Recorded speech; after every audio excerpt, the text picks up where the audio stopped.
What if I told you that the iPhone Air, which many tech reviewers are already calling a failed product, is actually designed to win over some of the most influential buyers in the world? Not gamers, not content creators, not everyday consumers, but CEOs, CTOs, and top executives who care less about specs and more about style, presence, and reputation. Setting up the criticism. Now, let's be clear, on paper, the iPhone Air doesn't look impressive. Tech reviewers have hammered it for many reasons. This includes a smaller battery life, just a single wide camera, no ProRes or cinematic video modes, fewer GPU cores than the Pro versions, and yes, only one speaker. And to add to that, some reviewers even argue that it's fragile and easy to break.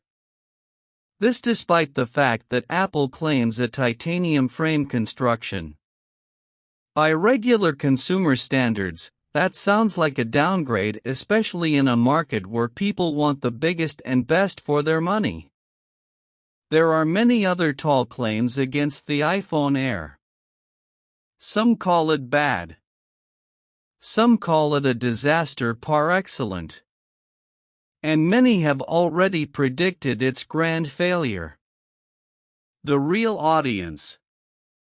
Here's the twist: the iPhone Air was never really meant for the crowd. This phone is built for executives. The kind of people who don't need 5-hour video shoots in cinematic mode. The kind of people who aren't benchmarking GPU cores between meetings. For them, specs are secondary. Their personal and professional image is everything. Why executives will love the iPhone Air? Think about it. The iPhone Air is lightweight and slim, perfect for carrying around all day between boardrooms and flights. Sophisticated in design, it breaks away from the same old look Apple's been pushing for the last 5 to 6 years. Elegant and minimalistic, blending seamlessly with a premium executive lifestyle. And here's the kicker: executives don't bend or break their smartphones. They don't toss them around or put them through rough use. Their phones live in offices, cars, and conference rooms. Which means the fragility argument doesn't even apply to them. In the hands of a CEO or a top manager, this phone doesn't scream tech enthusiast, it whispers taste, refinement, and exclusivity. Price doesn't matter. And here's another thing: price. For the average buyer, value for money matters. For executives? Not so much. Whether the iPhone Air is slightly overpriced is irrelevant. What matters is how it fits into their lifestyle, and this device ticks that box perfectly. Perception shift. So while most YouTube reviewers may dismiss it as a failed product for the mass market, in reality, the iPhone Air might become a quiet success story.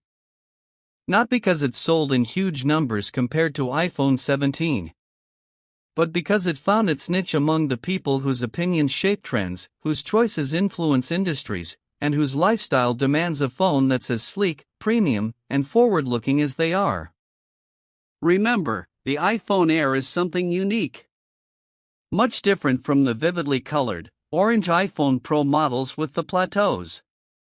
It has a finesse iPhones haven't carried since the iPhone 11 series. It is not a big chunk of metal that is asked to scream premium. It speaks premium in a much subtle way that connects perfectly with its niche audience. Closing thought. The iPhone Air may or may not win the hearts of the average consumer. But in the briefcases, pockets, and boardrooms of top executives, it might just become the go-to status device of 2025. So the real question is, Did Apple design a flop, or did they secretly create the ultimate executive phone of our times?